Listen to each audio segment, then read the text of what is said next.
I started doing workshops and doing groups where I'm getting up in front of others, like outside of the gym setting, and talking about resilience and perseverance and goal setting and vision and taking action. You should know what 1 hour of your time is worth. You should know the value that you bring to the marketplace. You know what you're passionate.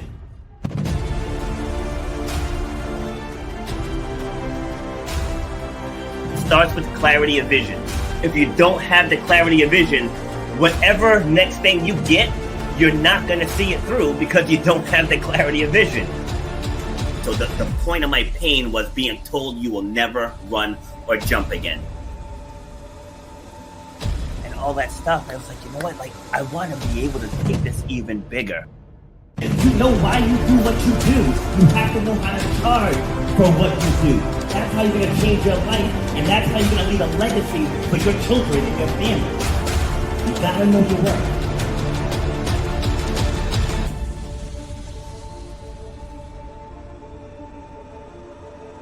Happy Tuesday, ladies and gentlemen. This is Rob, and I am back with episode number 373 of Shut Up and Grind. We're all about overcoming obstacles, defying the odds, and helping you, inspiring you to clear whatever's blocking the path to whatever success you want in this lifetime. We're about empowering, we're about inspiring, igniting, and unleashing that beast that's within you that's dying to come out. I bring guests on from all over the world. I've had guests from 6 of the 7 continents. And one thing that I've learned in doing this show is that struggle is real, struggle is global, but so is the comeback, right? It's about the comeback. You can't just stay in that perpetual struggle. And I want to tell a quick story before I get to my guest and we get this episode rolling. Is I'm all about manifestation, right? You literally can speak things into existence. So I've been trying hard to get on the local media here in Rhode Island, sending out pitches left and right, finding the journalists on X and on Facebook and friending them and sharing their stuff, like doing all the things. I even drove up to the TV studio, had my pitch ready to go, but they're appointment only, so I couldn't get in. And one thing you guys will hear me say on this show multiple times, sometimes the answer is right in front of you. It's right in front of your face, it's staring at you, and you don't see it. So you can't see with the background, but I'm sitting in a gym. So I was doing a PT session with one of my clients and just telling him about going to the studio, how hard I'm trying to get on TV. Lo and behold, he's friends with 3 journalists. And he just said to me just now, when he just left, he's got 2 floor seats to the Providence Friars game tonight, and he can introduce me to the journalists. And I kept saying prior to that conversation, I have to figure out a way to jump the line because they get thousands of pitches every single day. And the answer was right in front of me that whole time. So tonight I'm going to have the opportunity to meet and speak with the journalists one-on-one. So whatever it is that you want to accomplish in this lifetime, just start the steps towards it. Okay, and the doors are going to open. So speaking of that, my guest today, Massimo. Okay, in today's episode, we're going to dig into how he pivoted from a behind-the-scenes tech world to a 360-degree transformation of identity, purpose, and impact. So what does that mean? Let's ask him. Welcome to the show, my friend. How are you? I'm doing fantastic. What a great intro. And that is so on point for what we're going to be talking about today is speaking things into existence and recognizing that if you take those first steps towards something, the path just automatically starts paving right in front of you. And it's the most amazing thing to watch. You will think it is impossible, but if you just starting's the hardest part. You taking that first step is the hardest step you'll ever take. But once you start walking, it's pretty easy. Have you ever gone for a long walk and suddenly you realize you're 5 miles from home? It's that type of thing. Exactly. It's so true. Oh, I love it. Where are you joining me from? I'm joining from Lincoln, Nebraska, middle of the country. Nebraska. Nice. Are you originally from there? I was born here. I was raised kind of all over, and but I've ended up back here about 3 years ago. Okay. So why were you raised all over? Military? No, my dad was promoted quite a bit. He was in advertising, and so we ended here, there, and everywhere. But I graduated from high school in the Kansas City area, in Overland Park, Kansas. Okay. So one of the number one things I like about doing this show is to actually get to know the person that I'm talking to. Like when I first started this, I used to do the stereotypical send me 10 questions and you stay in your comfort bubble, and I just hated it. Like doing it now with this free flowing format, and I actually get to make real connections with the guest, right? So before we dive into the nuts and bolts, I want to know, at your core, who are you? I'm a very curious person. I'm constantly in search of what makes something tick. And that could be literally something mechanical, to how the mind works, to why is somebody responding to me a certain way? You know, what's going on inside of their own mind or their own head, or when I see the wind blowing a tree one way, but it's blowing the tree next to it in a different direction. Why is that happening? So I'm constantly in search of more knowledge. And I've always been that way, just very curious about how everything works and interrelates. Nice. You were the second guest in a row. My guest yesterday said almost the exact same thing that you just said. Really? That's wild. That's so scary. Almost word for word. Wow. I'm going to have to watch that episode. But yeah, I mean, curiosity is everything. It's like some people just accept things at face value. Like I had an MRI last Thursday and I had my follow-up appointment yesterday. And I said, I'm going to be seeing the surgeon before the end of this year, because my deductible resets in January. And so I get there, I'm talking, and he's like, well, put a brace on for 30 days and then we'll come back again. I said, I want to see the surgeon.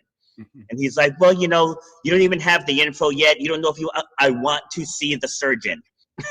So I'm going to see the surgeon this Friday. And I'm going to tell him, right? I'm going to tell him straight up, if you can't do this by the end of the year, I'm going to find someone who can. Yeah. And just watch miraculously, oh, we have this day available. Like self-advocacy is everything. And when you hear self-advocacy, what does that mean to you? To me, it just means that you're speaking what you want on your own behalf. You have to, I think oftentimes that we just accept whatever is told to us, especially when it comes to anyone that we would consider a traditional authority figure. Yes. I'm not exactly fond of authority figures, but not in a criminal sense, but in the way in which I don't like being told no. Why did you tell me no? What's going on? See, it goes back to that curiosity flip for me is if I have a doctor tell me one thing, I'm not going to accept that as being fact. I want to either see somebody else that is going to give me a different perspective. I'm going to research it myself on top of that, and then I'm going to make a best decision on what that means for my health. So advocating for yourself is really important. And I think that most people don't do it. They just accept the direction that's given to them. And this, of course, comes into play a lot of times when I speak to audiences of high school seniors, when I tell them that you need to do what's best for you, rather than sitting back and go, well, what do you think I should do? And nobody's going to tell you what to do. And if that means that you have to take a year and kind of figure that out, then do it. Don't just ship yourself off to college with destination unknown. Know where you're walking. Know what you're headed towards. Because if you don't know what you're headed towards, you're heading nowhere. And along those same lines too is, like in my intro where I said I was told I would never run or jump again. Oh. I never once considered that outcome. Never once. Right? Maybe initially when he first said it, when he very first said it. But then afterwards I was like, how do you know? You don't know how I'm going to heal. Right? It's like, how do you know? Like, you take care of the surgery, I'll take care of the healing. Because the brain controls the body. So whatever you tell yourself, your body's going to prepare for that outcome. So I prepared myself. First I had to teach myself to walk again. And then I started running again. Then I started jumping again. Then I started competing again, but it stemmed from, I kept my eye on that prize. I never said the what if, the maybes. I said, when I run again, when I jump again, when I compete again, going back to that self advocacy. So I want to know, give me a story that led to a pivotal shift in your life? He's like, pick one. Ooh, yeah, exactly. There are a few actually. Yeah. I mean, so we can't tell my story without talking about the fact that I struggled with addiction for the majority of my life. From age 18 through 38, I was an alcoholic drug addict. And while I was that, I was also a successful entrepreneur that started several companies, sold a few, crashed and burned a couple. But at the end of the day, I would be, by all, matter of thinking, a successful business person. So doing that while being an alcoholic drug addict, it opens you up into looking back in the rearview mirror now, almost 10 years sober, it is a wonder Nice. I was able to do anything. So I have to at least frame up that a lot of my stories that might follow in our conversation here, we have to keep that in mind because it really shapes who I am today. Yes. So the most pivot moment. Is that right? The biggest pivot moment in my life is probably when I met Samantha Thomas, who is the young lady that I met completely at random in Destin, Florida in March of 2014. I was at the peak of my addiction at that point. I was in bad shape. I was barely eating and drinking 20 hours a day at that point. Wow. And here's this young lady that says, I don't understand why you're drinking. Seems like you'd be pretty awesome without it. And I'm like, who the hell are you? I met you like how many hours ago? And you're like trying to tell me to, shape up. But for some reason I listened to her, and it was because of her care. I mean, and then my world crashed and burned in 2014. By the end of that year, I was homeless, living on the streets. And oh my God.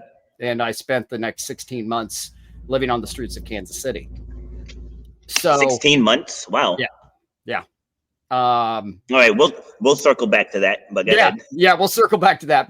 But through that period, while I was there she was writing me letters. I didn't have a phone most of the time. So we exchanged letters, and she really helped reshape who I am now today. In such a dramatic way, it's hard to not see that as the massive pivot point of my life and recognize that it rewired my brain into taking all the knowledge I had prior to that, but then apply it with a mindset that was sobriety based and capable of being truly impactful on others in a way that has changed other people's lives. And I think that's what makes meeting Samantha so significant in my life.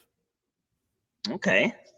And so homeless. So in February of 2023, I actually found myself in a similar situation. I wasn't in the streets, so I was bopping in between cheap hotels until I finally swallowed my pride and I called my mom.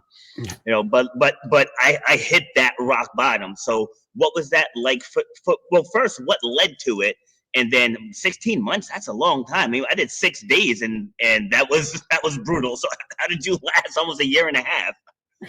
I was stubborn. And I had the same resilience to find ways to make things work while I was on the street. So it happened because I just could not stop my addictive tendencies. And I had bet on myself one too many times and found myself on the wrong end of the financial bet where I'd leveraged my home and I lost it.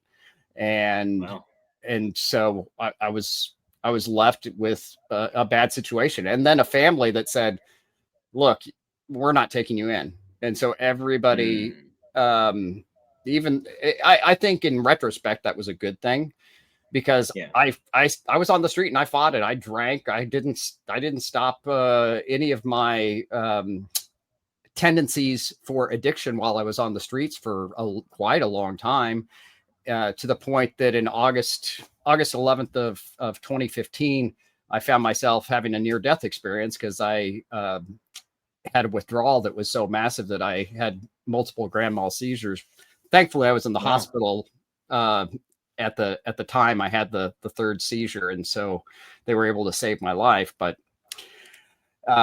yeah, I know this is a lot to unpack all at once, but so I was very resourceful while I was on the streets. I did just all matter of things. I was the organizer, and I used some of my business strategy on the streets, like organizing people like, okay, you three, you're in charge of finding food today. I'm going to go and see if I can find blankets with these two people, and we'll meet back. It was a very structured type of way. And I led homeless people much like I led people who worked for me, for lack of a better comparison. And it worked and created a camaraderie that was very structured. And we stuck together in a way that allowed us to get through the winter. Okay. All right. Yeah. Oh, that's right. Winter. Oh boy. That's right. Because Kansas City is cold. Yeah. Very cold. Oh man. Wow. All right. So how did you get through the end of that now? So like you're at the tail end and you're getting ready to get back to some normalcy. Like did something happen there or like how did that come about? It kind of happened all at once, but slowly would be the best way to describe it. So I found myself in a rehab facility in November of 2015, and I had a breakthrough of sorts while I was there in recognizing that I had a bit of child trauma that had laid down years ago that I was unaware of. Yeah. And I find that in most of the people I work with today, that child trauma is probably about 75% of the instances of addicts that I work with today. Unfortunately, it's common enough. And it can be sometimes what we would think is a trivial thing, but it manifests itself into feelings of abandonment or inadequacy to the point that drugs and alcohol is what they use to cover up those feelings, even though they might be highly successful. So that I left the rehab and I was sober, for maybe 3-ish weeks. And then we got into the Christmas holidays and then the depression of still being on the street, not being around family, not, being alone. And I went right back into the bottle again. And then I had what I would describe as 7 tremendously painful, big falling off the wagon and then, relapses and then recoveries just over and over. And those cycles were just like painful, just horribly painful. And the last one was in March, mid-March of 2016. And I got up one morning. I just said, you know what? I'm not going to drink anymore, ever. I'm done. I've had enough. It's not worth it. This is not a life worth living. And I can do better than this. And I called Samantha and I told her, I'm not going to drink anymore. And she goes, good for you. It was a pretty short conversation. But it was, in a way, it's kind of funny. It's like, I just called to say, I'm not going to drink anymore. Okay. See you later. It was honestly kind of like that short of a conversation. Wow. But it allowed for me to, I told someone else that I really cared about that I was done. And until that point, I wasn't willing to do anything different. And I haven't had a drink since. So it definitely worked. And then it's been just the long road to recovery, which ultimately became, how am I going to maintain this long term? You can be sober, but then you start looking around. It's like, is this it? I had a pretty exciting life as a alcoholic, and I went to some pretty awesome parties over the years. And so and then part of the challenge is you go to like an AA meeting and you find yourself like thinking about the past and you talk about the past, and then you start in a way a little bit fantasizing about, maybe we should go do that. Hey, do you guys want, and you start thinking those thoughts. I'm thinking, this isn't good and I need to find something different. And that became the genesis for what is today the sober method. Okay. And how did you come up with the sober method?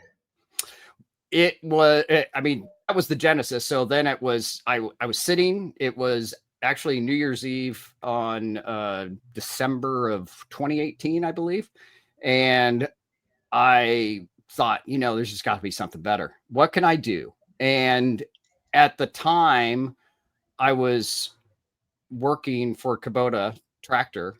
And so I was doing a lot of work in the Deming cycle and manufacturing. So I started this curious thought about, could I possibly improve my brain by picking things out of it and then like cycling through and making that adjustment and then continuing to do that over and over again until I found myself to be much more stable and frame myself up in a way that was different than who I am today. And I was like, that would be interesting. So then I was like, I charted out what became the sober method. Then it started out as a 10-step method. And I eventually took it down to 5 steps when I started teaching it to others, because it was honestly too complicated, and the overlap between the 12-step program and the 10-step. And people were like, wait a second, that's step 5. I'm like, no, it's not. It's 6. And then I was realizing I was not thinking of the right program. And so I'm like, we're going to change all this. And then I changed it to the sober method in 2013. So let me jump in. 2013. Sure. No, because this ties into what you said earlier about just getting started. Yeah. Right? It's okay to start something and then change it. Like something as minor as this background. This is probably like the 7th background that I've had since I've been doing this show, right? It's okay. Like so many people think everything has to be perfect and all the ducks have to be in a row and all this to get started. It's like, no, just get started, because you can always upgrade. On my book, that's the 2nd cover of the book. When I printed the first one, I didn't like the way the cover came out, but I was like, you know what? Let's just sell all of these and then I'll redesign the cover. It's like, it's okay. There's nothing wrong with that. But all right, so you started the sober method in 2013. 2023. The original method was in 2018. And then it's funny because you mentioned your book. Here's the sober method right here. Yes. In my foreword in this book, I actually say that I know a lot of you have the flavors of confidence method, but think of this as method 2.0. We're improving it. If you like the old version, keep using it, but it might be clunky and you'll experience weird crashes. But this is actually going to work better. I described it, of course, like code, because as I haven't even mentioned yet, but a good bit of my story is framed about programming and coding, and so that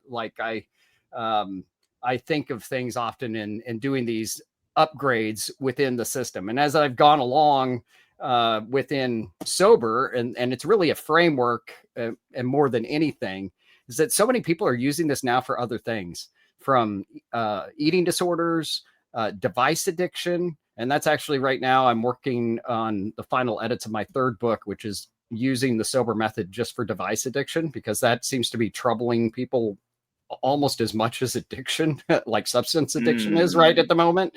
And I get just as many inquiries about that as I do substance addiction these days. So I wanted to really break down some actionable steps that could be taken to help with device addiction. Okay, so without giving it all the way, just give like a part of it, what would be a good takeaway from the book? A good way from the upcoming book would be learning to respect your device as a tool instead of a crutch. And the best way to do that is to not have it around you at all times. Like at this exact moment, I think my phone is 2 rooms away. I don't know if it is or isn't. And don't tie your notifications to your other digital devices. A lot of people, especially in the Apple sphere, will tend to have their notifications tied to their iPad, to their laptop, to their iPhone. And so you have 3 devices, your notifications are all springing up. You cannot escape yourself. You're constantly being notified about things, and notifications will just take over. They might be dopamine hits and it'll feel good, but guess what? It's taking you away from being productive or having any meaningful, deep thought. And what I found in working with a number of people to frame up this new framework was that lack of reflective thought being taken out of the day was having a direct impact on their ability to cope. And that ability to cope then, of course, impacts their anxiety levels. And the higher their anxiety levels were, the more they got addicted to the phone. So it's like a vicious cycle. It's like the more anxious they get, the more I want my device, which, it's almost counterintuitive, but that's exactly what happens. That's so true. Like mine is here because I keep the live stream on. Sure. I mean, you're using it for a business purpose right now. That's the little No, right. But the point is that my ringer is never on. No, it never rings. It never vibrates. And people always say, "Oh, well, what are you gonna do in an emergency?" I was like, "I'm 51. Like, I am old enough to remember life before cell phones." Right? We used to have the phones on the wall with the dial. Right? If you missed a number, you had to start all over again. Remember when the answering machines first came out? This was before caller ID. Like, I was alive during that period. The cassette tapes, like full-size cassette tapes in it. Exactly. Like, if something is earth-shattering, I'll address it when I pick up my phone. Yes. Just like we did back in the day. It's like if some people always say, well, what if someone dies? If they're dead, what am I gonna do? Right? Absolutely nothing. It's like, why do you have to take it to such an extreme? But I see it here in the gym, like in the middle of working out. People have the watches, and then the watch goes off. They're doing work and they're talking into their watch and they're running to their phone. I'm like, you can't take 1 hour and zero in on you. I'm like, whatever's happening out there, it'll be there at 10 o'clock. Oh yeah, absolutely. And you bring up a really good point, especially when it comes to exercise. And I'll make this minor segue in that exercise is a huge component of the sober method. In the behavior step, we talk about framing up new behaviors, especially in physical and exercise and improving your diet. I've almost 100% taken in processed foods out of my diet now. I have like 2 or 3 things that I know I need to give up, but they're just so good. Yes, and that.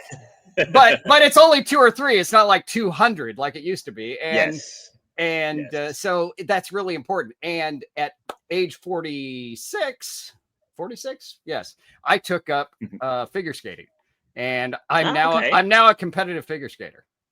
No kidding. Congratulations. Yeah. So didn't see that one coming. No, I did not see that one coming. But again, this is something that I wanted to improve my shape. I don't like being hot when I'm working out. I could not get myself in the habit of going to the gym. And I wanted something that would have a competitive element to it so I could continually work towards getting better and improving. And so this provided all of those things, especially the not being hot thing, because it's not for me. And so that's what I do. And I parked 30 pounds nice. And I'm down. I actually weigh in at the exact weight I did the day I graduated high school at this moment. Awesome. Congratulations. That's great. Yeah. Like I always tell people here to find something that's just bigger than losing weight or building muscle. Like find something bigger than that. Like I bring my clients to obstacle races, things of that, like Spartan races, Tough Mudders. Some of them do 5Ks. I've got a couple marathon runners. It's like, you don't want to just change for those vanity reasons. Like if you make it, like I said earlier, about making things bigger than you now have a purpose. Like at my age, I just want to be able to get out on the basketball court with the 25-year-olds and hold my own. It's like, I don't necessarily have to win every game, but I want to be competitive, to your point. And I want to do these obstacle races. And I see all these people half my age huffing and puffing going up the mountain. I'm like, excuse me, pardon me, on your left, on your right, just zipping right up that baby. And I know in order to maintain that athletic capability, I have to train. I have to put the work in.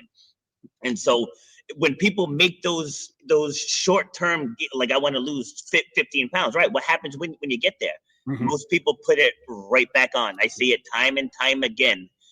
Unfortunately, in here, like they'll reach that goal, they'll get complacent, go back to their old habits, and there we are. Kind of how you were saying with the sober roller coaster. So so you can see exactly how those two tie in.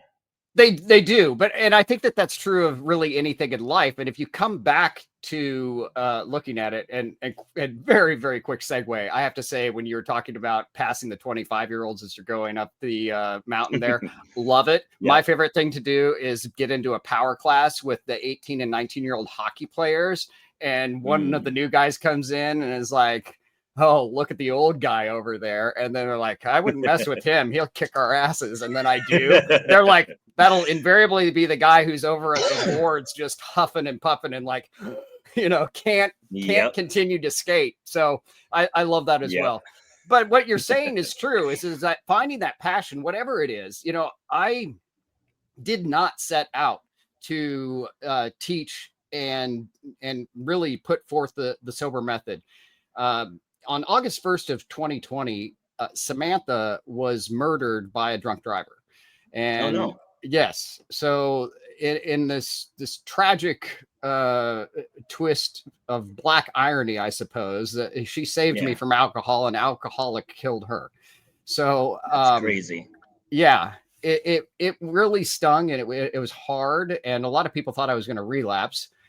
I never did. I never thought I was going to. Instead, I instantly thought, okay, well, she was already encouraging me to write about my life and how I had turned things around and what I was doing with, at that point, it was the Flavors of Confidence method.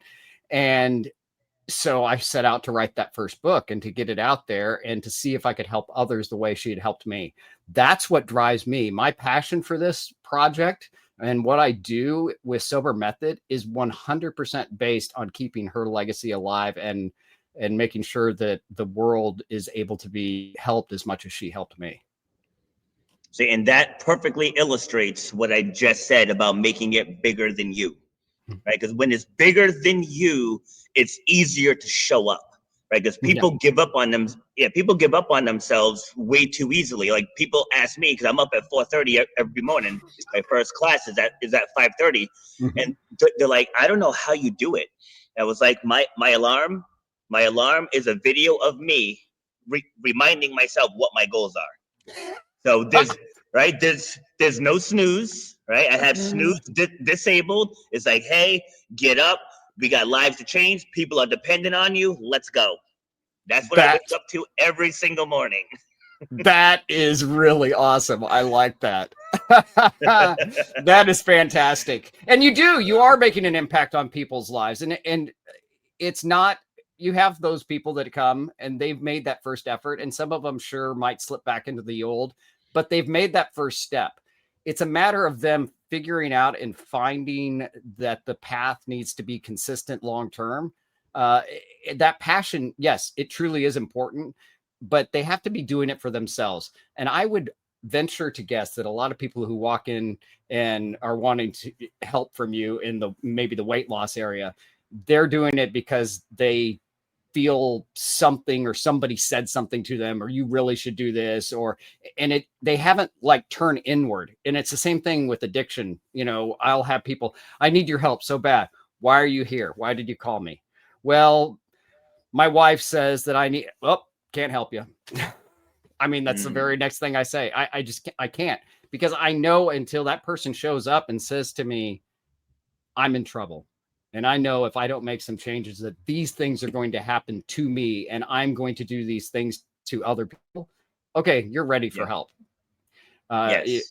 You have to want it. That acceptance has to come from within, or you're not going to get anywhere. You're not going to make the commitment to yourself to improve. And I was the same way until I made that commitment internally to say, hey, I'm going to never have another drink. Did it make any difference? When I started out, I was like, sure, Samantha was there. She was helping and assisting me.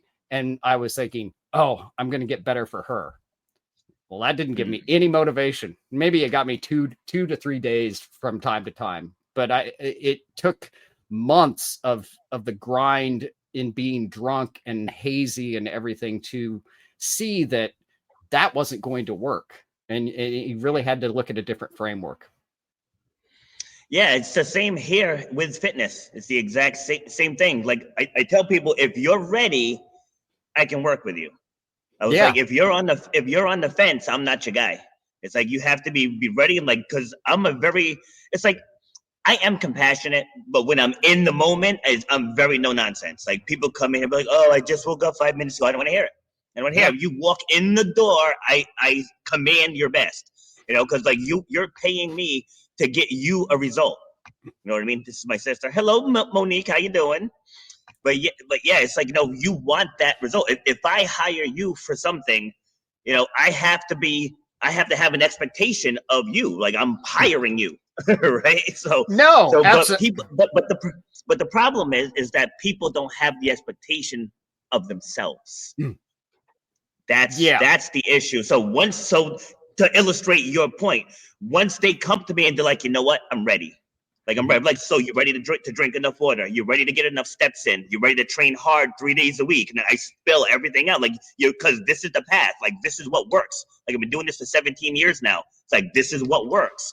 And if you're ready, you can work with me. So I'm assuming that's exactly what you were saying.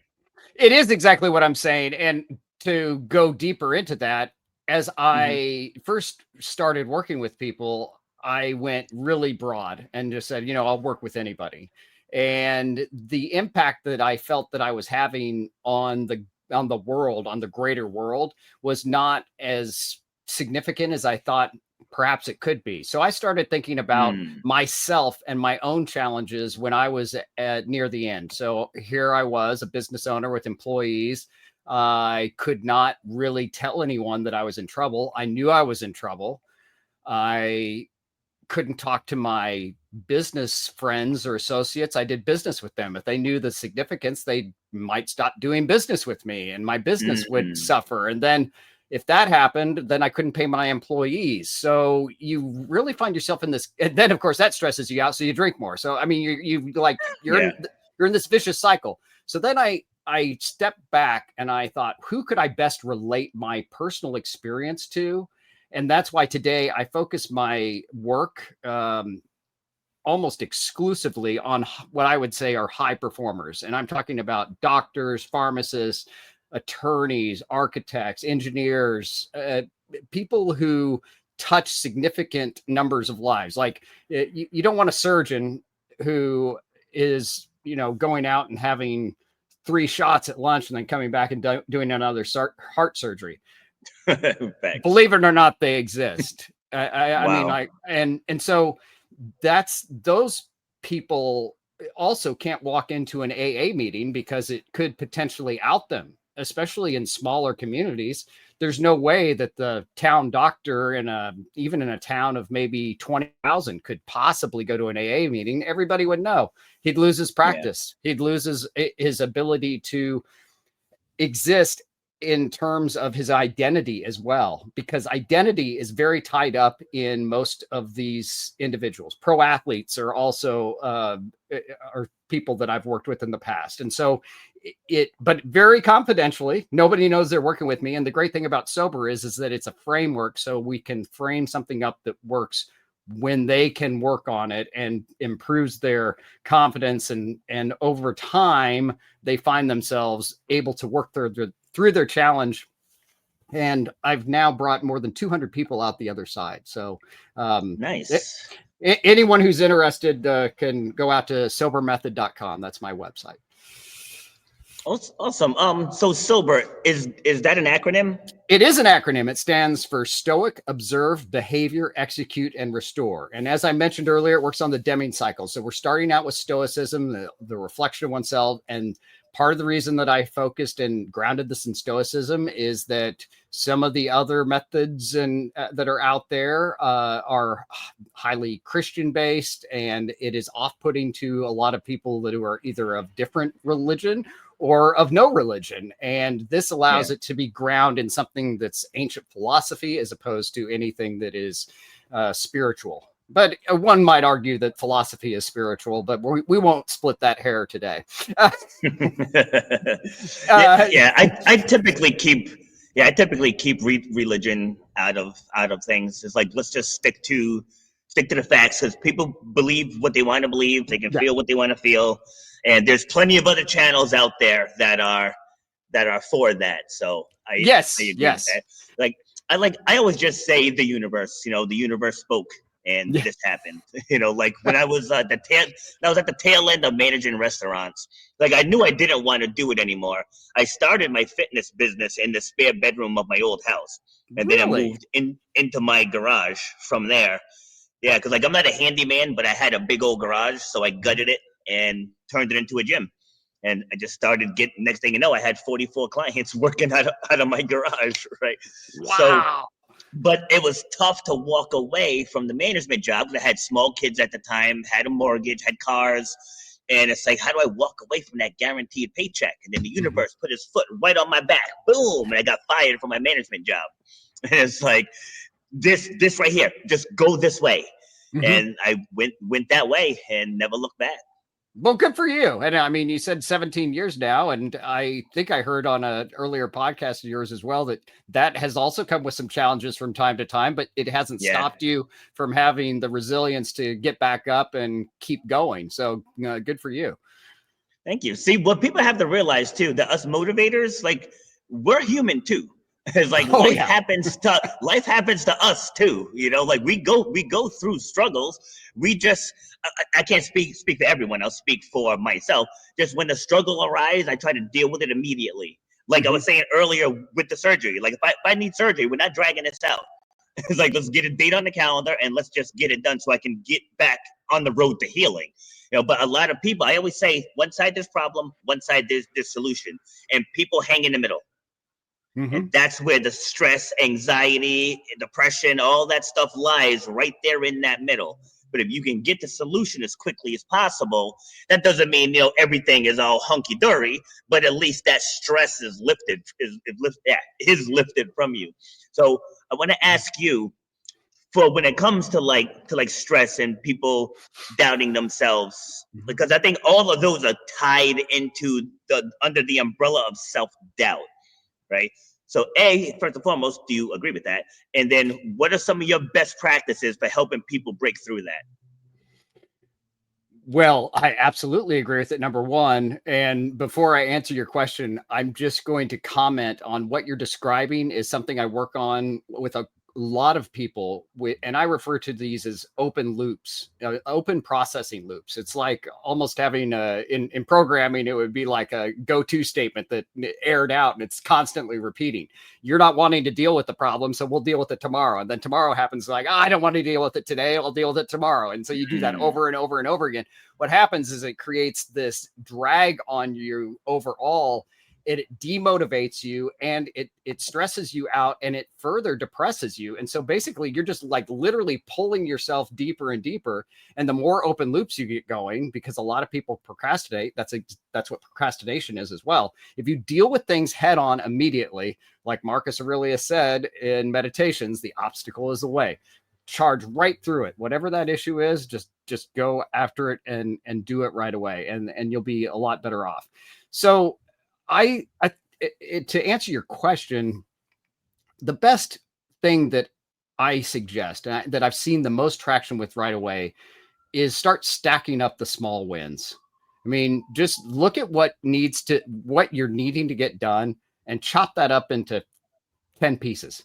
And then just stack a small win, whatever that is. I need to clean my room.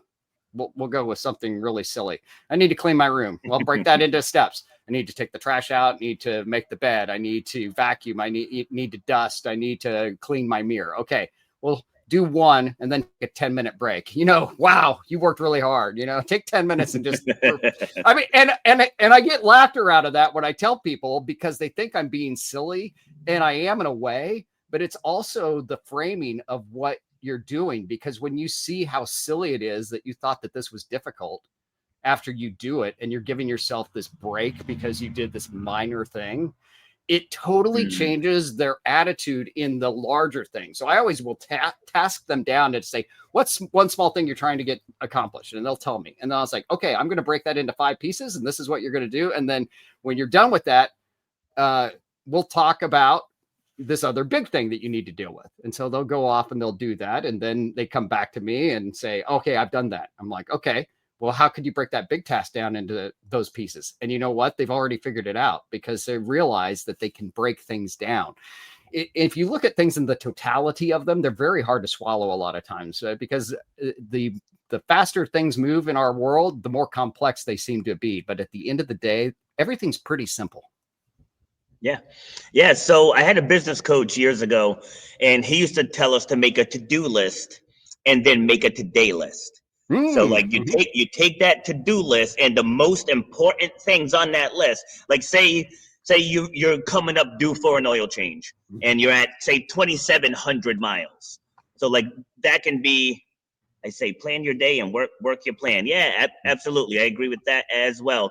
But yeah, so oil change can stay on the to-do list because that's not something that has to be done today. But if your gas is on below a quarter tank, right, that needs to get done today. Have to go and get gas. And yeah, you just break down whatever those things are, and then whatever doesn't get done is tomorrow's today list. Yes. And then you redo the other to-do list, and that way you make sure everything gets done. I absolutely suck at that, but I understand how it works. Well, I mean, you may say that you suck at it, but the fact that you're going through the process means that the better way to frame that would be to say, I'm not the best at it, but I'm working on it, or I'm getting better at it every day. Funny. Yeah. I know you meant to be funny. I know you did. Oh God. Yeah. Like when it comes to reframing, oh boy, I have to do it in here all the time. Like when people come in and they'll say, I want to lose 20 pounds, but it's going to be hard. And I was like, the way your brain works, like whatever comes after that but, that's what's going to register in your brain. So if you flip the two and you say it's going to be hard, but I'm going to lose 20 pounds. Now it stores in a positive light, and like I said earlier, brain controls the body. Yeah. So if you end off with that negative talk, your body's going to prepare for that stress. Yes, I agree with you. And, Robert, I think the other thing you touched on earlier was about the resilience factor that occurs in the motivational types like you and I. And we tend to always be upbeat. And I'm not exactly sure why that's happening. Here's the curiosity in me. And I just told, before I came on with you, I was with a client, and I talked with him about the fact that I'm recently becoming curious about why it is that some of us are more resilient than others, and what that underlying factor is. Because if trauma, is causing addiction and the challenges we're facing, some people bounce back from it better and have a natural greater resistance. So is that some positive affirmation that's laying down early in life that allows resistance, or is it natural personality, or what is it? Because you can change yourself in such a way that if you could find a way to rebuild resilience from no resilience whatsoever to find natural grit, I mean, not natural grit, this would be artificial grit, but if we could somehow make it, could you take someone who was struggling with something like losing weight or getting sober so that they saw the positive outlook in it? Because no matter what happens in my life, and I have a feeling that I don't want to speak for you, but I have a feeling you're the same. I give it a positive tint to it. I could have just got into a huge car accident or something, and I'll be like, man, well, it'll be fun looking for a new car.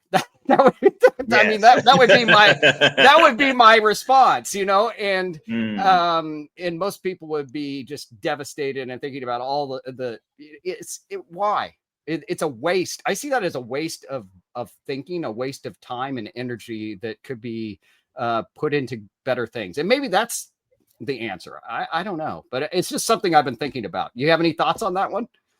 I do. So as humans, right, we gotta remember we're domesticated, right? We are domesticated. So at one point we were not. So as humans, it's ingrained in our DNA to be on the lookout for danger. That's why a lot of people kind of stay on defense, but people forget that every one of us has the fight or flight response in us. Society conditions us for flight. That's why a lot of people will stay in a job for 30 years that they hate, because like that's been normalized. Like they don't think that I can do this thing. And going back to me, when I started this podcast, I was like, who's going to listen to me? Like, there's celebrities out there, there's former news anchors, there's professional athletes. It's like, I'm Rob Foster from Charlestown, Rhode Island. You know what I mean? It's like, who wants to listen to me? And I went into just one Facebook group, and this group, the admin was like, you guys can advertise your links today. So I advertised my link, and I got like 60 bookings. I was like, whoa.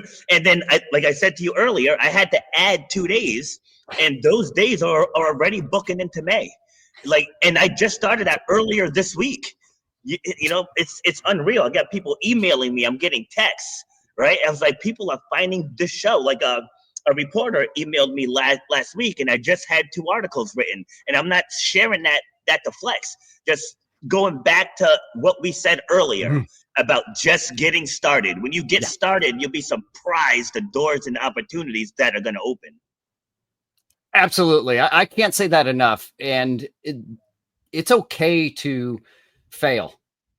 I think that we've begun to condition ourselves in a way, and that's why most people don't get started. They're afraid to fail. I wear my failures like a badge of honor, and I don't think anyone's failed worse or harder than I have in my entire group of friends or family. And I'm okay with that. There are some of them that like to make fun of the fact, or did at one time, when I was down and out. Look at what happened to Moss. But at the end of the day, I get the last laugh because I was able to stand up and become the best version of myself by reworking and rethinking those things. And that's, I think if everyone would just take a step back and realize that anything is possible if you put your mind to it. And I know that's cliche and we say that too often, but it actually is true. There's a reason that it's cliche, and it's a reason that you've heard it so often, but you have to take it to heart and you have to want it. You have to want it in your bones. I mean, it's got to be like in your bones. You got to feel it, and then you'll get it. It'll just happen. So the most remarkable thing to me that you shared was that when you were homeless, you took control. Right. So even in that moment, you were still you. Because in that moment, just think about it, right? In those moments, people lose themselves, right? So, but even you were going through, the only thing worse than that is being in jail, right? Pretty much the worst thing to being homeless is being in prison. So you were at that level of a low, but you still use your skills to organize everyone else and make sure everybody had what they needed. So you guys could all survive that ordeal. I think that is absolutely fascinating. I had never thought of it that way. You're the first person who's actually framed it that way. And that is pretty wild. I really was. I was just me, except without the tools that I normally had. So I made do with what I had and made it work. Wow, that's really wild. Thanks for that. That really my pleasure. Yeah, it really makes my time on the street seem like it was. It definitely had meaning, but it shows me that I never lost myself. Thank you. So I wrote this book. It's very interactive, but it actually helps people take the messes that they went through and find the golden nuggets in it. So like, as I listen to people, it's like, I really dissect everything that comes out of your mouth. And that's why I take notes and I piece things together. And that's why I like doing this in real time. Like, even with the bios, I might take a passing glance at the bio just in case obviously I'm a talker. So, but like, if the conversation happens to go stale, I'll have something to fall back on. But that I think in the 373 episodes, I think I only had to drag 2 people through the actual conversation. A lot of one-word answers. So I'm like, do you care to expand on that? Right. So anyways, it's like, no matter what people go through, I always tell people that golden nuggets are left behind. Like, I don't know if my sister is still here. It's like, we watched our father die. Like, we had to end care for him. Like, we watched him die. And people could say, well, what good can come of that? I said, because you're stuck on what we saw. I was like, the story didn't begin until we left that hospital room.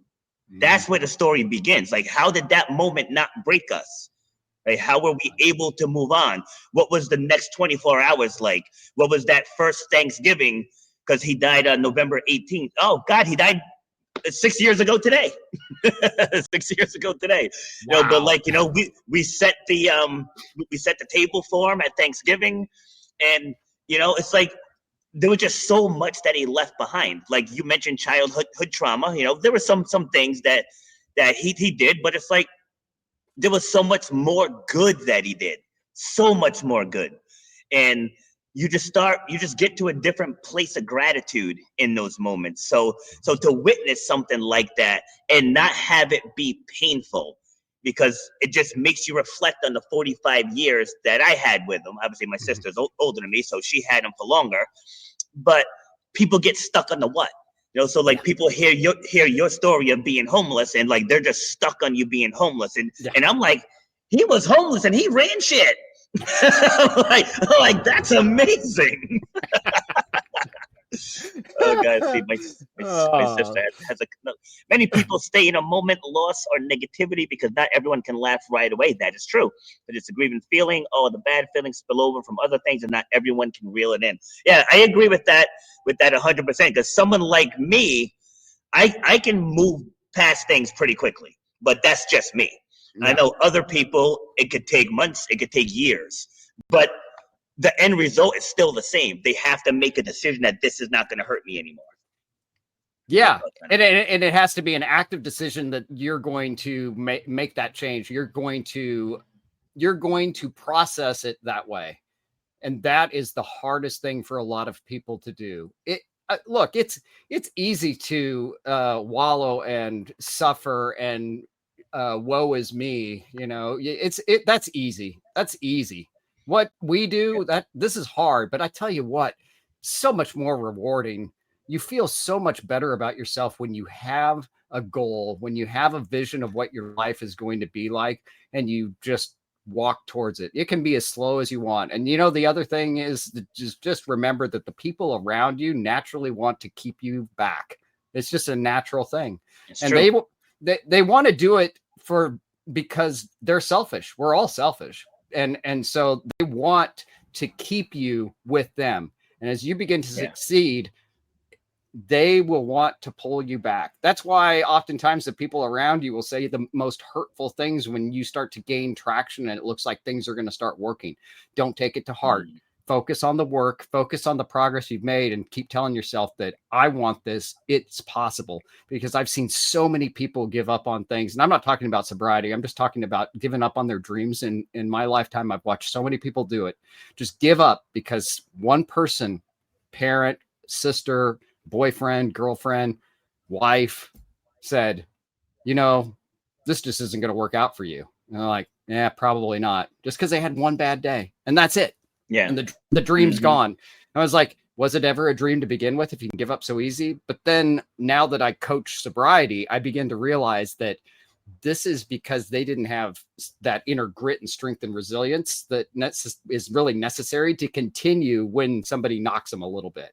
And that's something that you really have to, I try to teach everyone, is just stay the course. Focus on what you're trying to accomplish and keep doing it no matter what anyone says, because you're doing it for you. And if you do it for you, you'll get there. And if you do it for somebody else, you'll never accomplish it, because then you'll be doing what they want you to do, as opposed to everybody has a version of you. Sorry, the little digression here, but everybody has a version or a vision of what you should be like for them. And I think that's the best way to sum it up. So I have a vision of what you should be like, and the best version of you serves me. And that's just because we're naturally selfish. Just if you view everybody that way, then, you know, tint the lens a little bit when people tell you things, and realize that, if they're saying bad things, maybe they recognize I'm starting to do good things. Mm-hmm. See, and this goes back to authenticity. Right? Authenticity is everything. And I'm going to illustrate with a quick story what you just shared. So a couple, maybe 6 weeks ago or so, I was on a panel. I was the panel for the global speakers talk. And I had the pre-call with the host, and she says, I expect you are your own hero. Set your table first. Absolutely. Yeah, she said, I expect you to show up in professional attire. Right? I said, okay. I said, whose profession are we using? Right? I said, because in my profession, I can wear a tank top. I said, so whose profession are we using? And she ended up, she's like, I've never been asked that before. I was like, yeah. I said, so this panel is about authenticity. I manage a gym, right? I manage a gym. This is what I do. This is what I wear. This is my uniform. And so she's like, okay.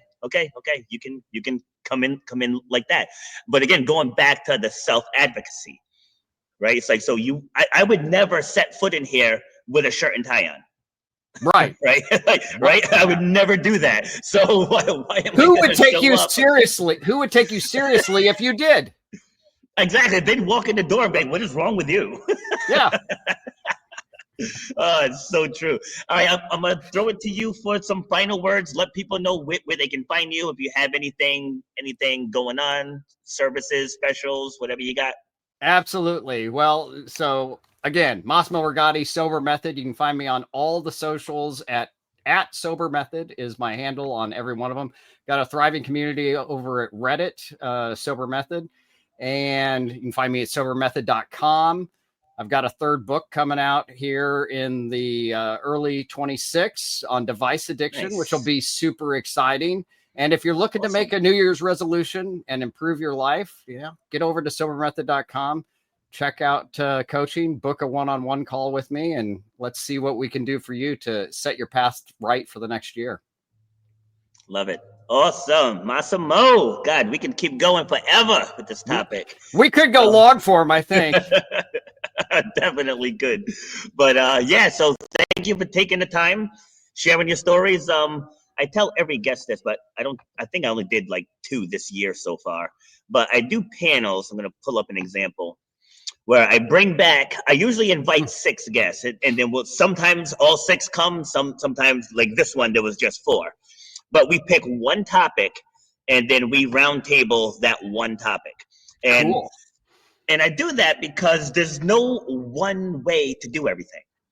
So like you could just say vacation. Someone's gonna think beach. Someone's gonna think skiing. Someone's gonna think being on a boat. Someone's gonna think mountains, right? Someone's gonna think skiing, right? So all from one word, you can get 7 different perspectives. And these panels sometimes lead to collaborations. Like people have gone on to write books together.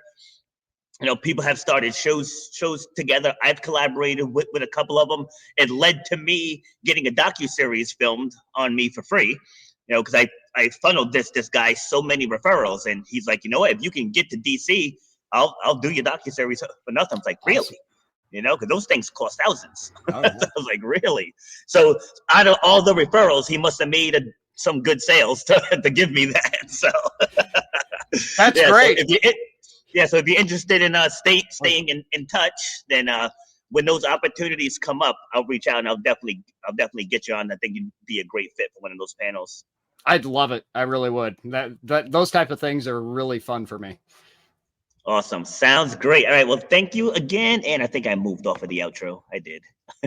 There we go. Cue the outro. Take care, everyone. You've been listening to Shut Up and Grind. We hope you've gotten some useful and practical information from this show. Robert has over 20 years experience pouring his knowledge and expertise at many events in the service and fitness industry, as well as secondary schools and universities. He has a true passion for helping others break through the barriers that are holding them back. To book Robert B. Foster to speak or to reach out, go to robertbfoster.com. Till next time, shut up and grind.